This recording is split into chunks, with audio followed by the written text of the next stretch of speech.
We're paying attention, very close attention, to three key battleground provinces. There's Gauteng, which is home to Johannesburg. There's the Western Cape, home to Cape Town. And also, as you mentioned, here in KwaZulu-Natal, which is home to this city, Durban. And I want to zero in on Durban because there is a reason why we are here. It is very significant for a number of reasons.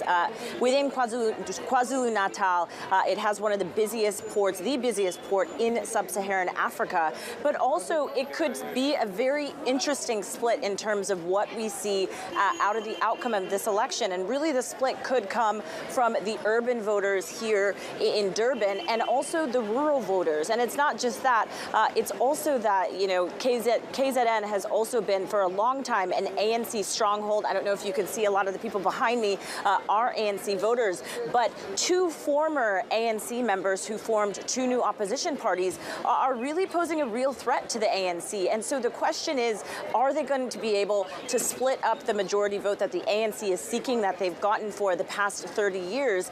And what could that potentially look like? And so that is really why we're focused in here on Durban in particular. Jen, what is the nervousness, the anxiety around a potential coalition on the back of this election? Right. It's interesting, Tom, because if we think from an investor perspective, they've taken a look at a lot of the local municipalities and provinces here that have been run by coalition governments, and there has been instability.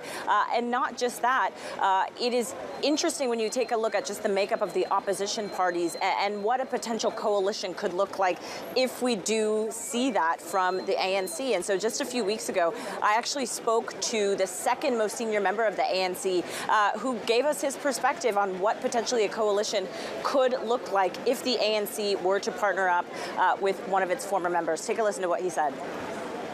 We need to consolidate that base because we trust it. But you also focus on provinces where there is a risk. Many say in KZN will be troubled by MK, which just won a case against us now in court. Okay, and I'm saying to them, that is not where the threat comes from. The threat comes from the AFP. You don't think the MK party is going to be a threat to the ANC? It is going to be a nuisance. But the threat is coming from IFP in KZN. So that was Gwede Mantashe there. Speaking about the MK party, I mentioned two former ANC members, one of them being former President Jacob Zuma, who is the leader and the face of the MK party. And I mentioned the split between the urban and the rural voters. KZN very much is where Jacob Zuma's support comes from. That is where his support has always been. And so if there is to be a coalition, would we likely see the ANC team up with some of these former members? What would that look like?